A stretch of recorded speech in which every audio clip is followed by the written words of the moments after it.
Hey guys, so you're getting a double dose of Gibson right about now. I love it. So we went to Heroes Con this past weekend, and I think it's safe to say that we had an absolute blast. Absolutely.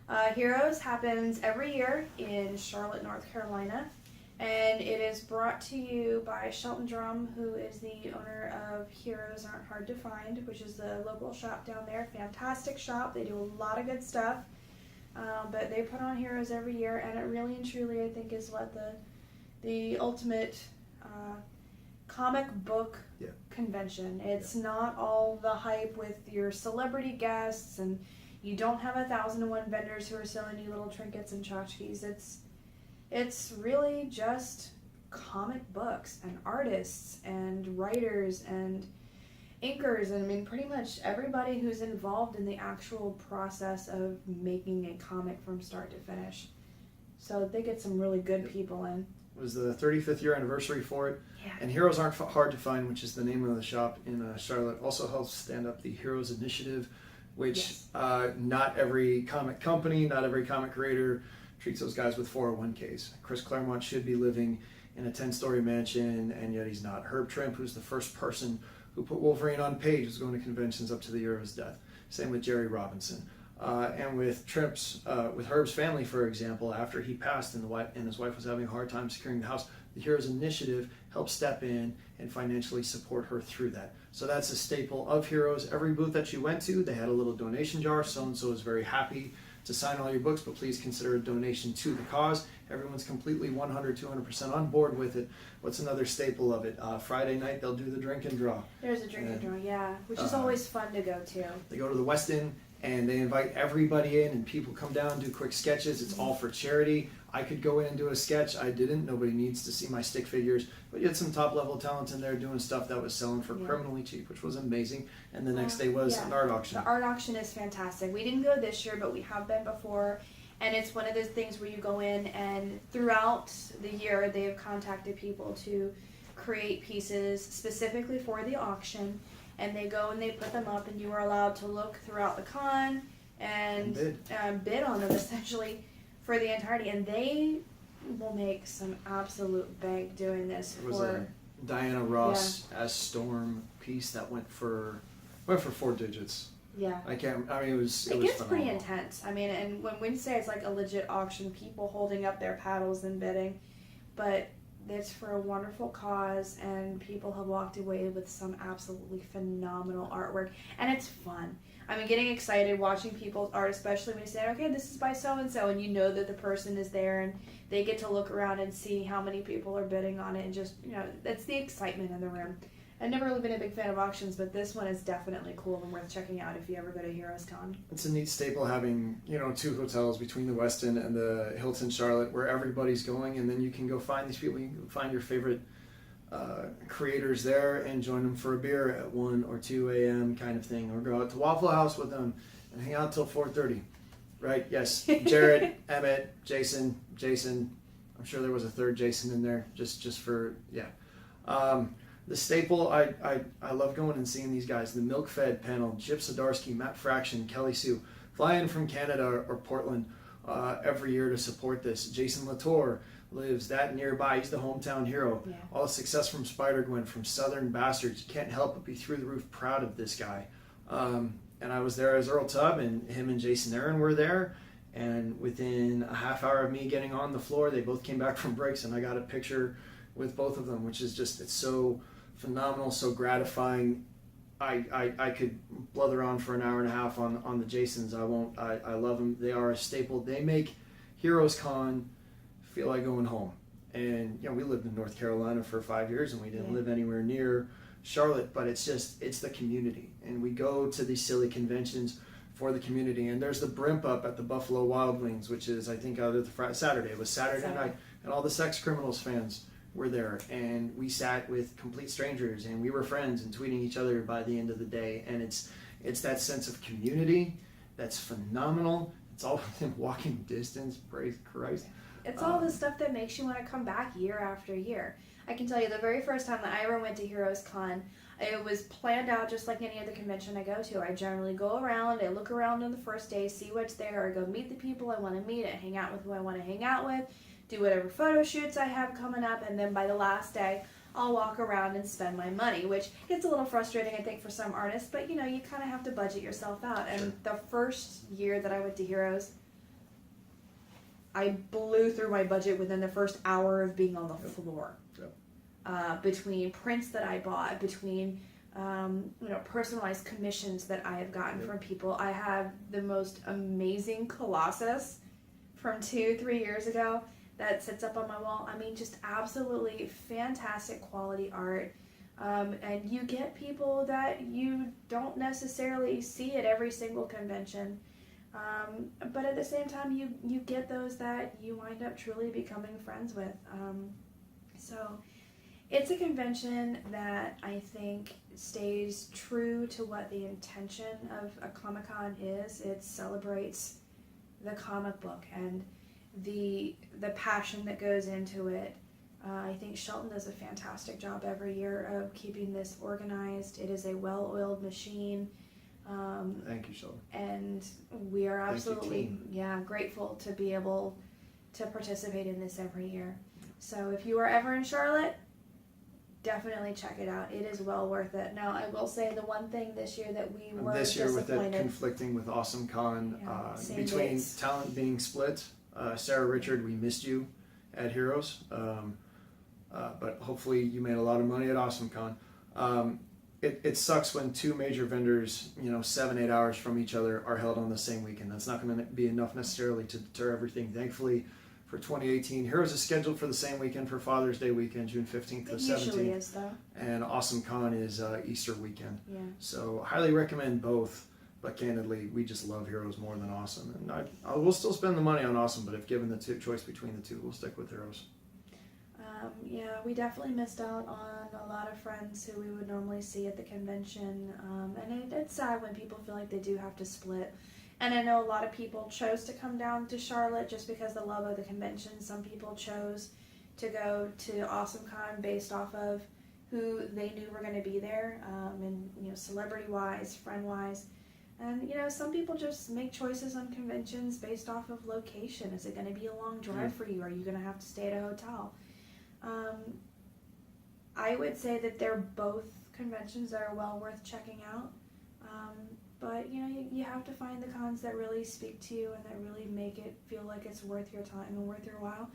And it's not to say that any convention that we'll talk about wouldn't be worth the time, but we definitely appreciate HeroesCon. So if you ever get the chance to go down to Charlotte or find yourself down there, do check it out. If you are in the area, check out Heroes Aren't Hard to Find. It's a fantastic shop. And you'll see support for Heroes Initiative every con you go to. Yeah. You throwing $1 helps save lives. Yeah. Cool. All right, so really quick, this is the all the Gibson swag from Heroes Con to start off. I stood in line for 2 hours for old Chip Zdarsky on Saturday, but because he's such a big deal, I ended up just waiting in line first thing Sunday morning. I was able to get first in line. So not only Volume 1 of his creator done, Cap Tara, with Kagan McLeod at via Image. It's a love letter to He-Man and He-Man action figures. It's amazing. It's phenomenal. Go pick up a copy from Painted Visions. You will laugh your ass off. I also got a very just a phenomenal sketch. Chip's hysterical. For $20, he will draw you a picture that he feels like doing, which ends up being like Richard Nixon tentacle porn. But for $30, he'll do whatever you want to ask for. So like having Jason Aaron and Jason Latour at Heroes, I asked for a Earl Tubb. I cosplayed as Earl Friday and Saturday. He knocked us out of the park, and then we got both Jasons and Jared Fletcher to sign it. I did not find Sebastian Gerner, and if I had, I would have asked him to sign it as well and had the whole Southern Bastards team. This was my favorite print from the convention, Life with Archie in Vietnam. This was by Jared Fletcher. He's a letterer, among other things, Southern Bastards and the goddamn. This is probably the funniest fucking thing I've seen in years at a convention. Separated from their unit, Archie still won't stop crying. Now Jughead must face down the enemy alone in the massacre along the Mekong, which after Riverdale, oh my god, this is perfect. By Emmett Helen, we have this wonderful Preacher print, and I can't tell you like just how fun this damn thing is, especially the quality paper that they had for it. I ended up at a diner at 3 a.m., a Waffle House, with Emmett next to me and Jared across the table, and we were talking about how much I didn't enjoy Riverdale, which is funny because I didn't realize that Emmett was there as a professional, and I didn't realize that Jared had an Archie print. So like the next day, oh my God, let me throw all my money at everything. You can find Emmett at EMMETTHELEN Art, Emmett Helen Art. Her stuff's phenomenal. Go pick this up. Another thing I discovered this convention was Oni Press. So between Ellen, who has an upcoming story, Neil Holman's Red Line, and A.C. Zamudio's Death Follows, these are all covered by Oni Press, and I'm going to start ordering them over at Painted Vision so that we can support them.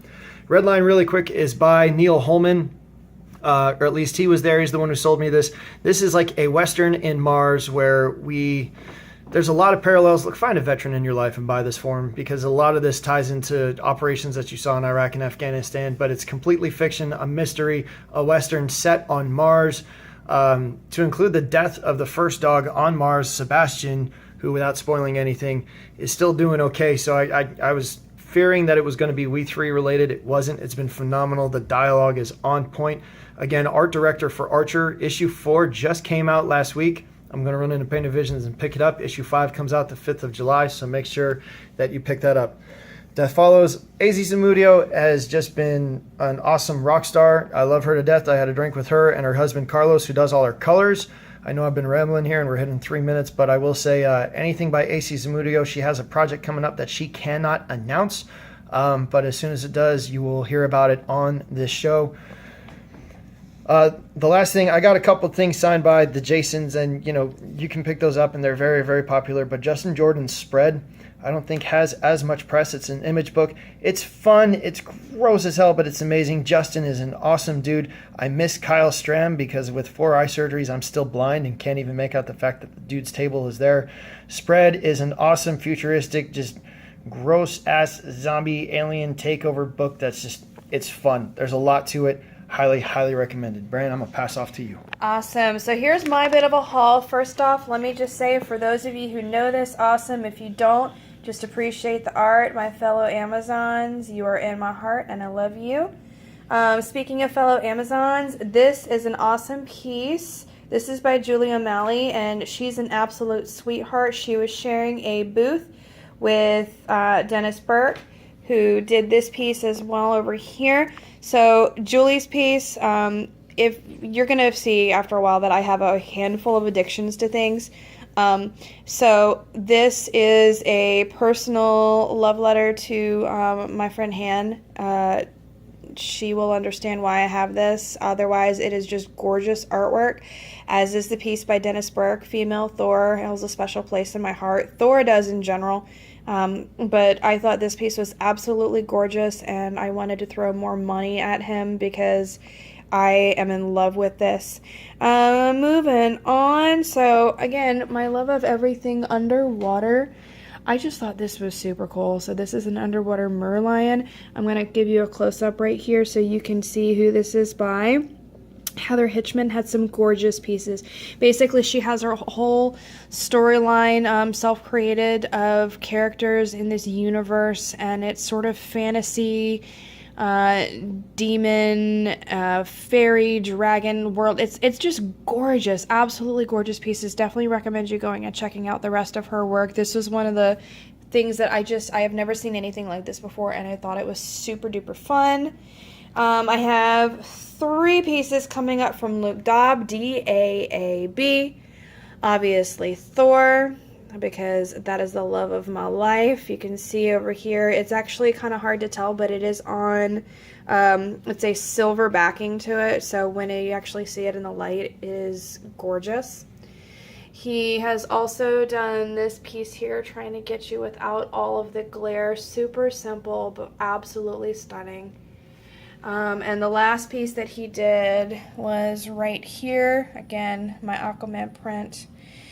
And speaking of Aquaman, oh my god, guys, can I just tell you, this print was probably one of my favorites of the entire convention. This is Andrew Day illustration. He had amazing, amazing work. Everything that was in this vein was just stunning. Superman bursting up and out of the city, Wonder Woman fighting. There was like a Hal Jordan who was shooting down with his lantern power, and had I had more money, I probably would have thrown it all at him because I think these are phenomenal. But definitely check out these guys. They are great artists, definitely worthwhile. And then last but not least, we have to give some love to Geeks Out. They had a handful of really awesome shirts. This one, mine that I was wearing today as well, with a strong female character. They are absolutely wonderful. Please check them out. And yeah, this is part of the Gibson haul, guys. Look at all this art. Gorgeous stuff. This is why we go to Heroes, to go spend our money on amazing things to hang in our house. Love it.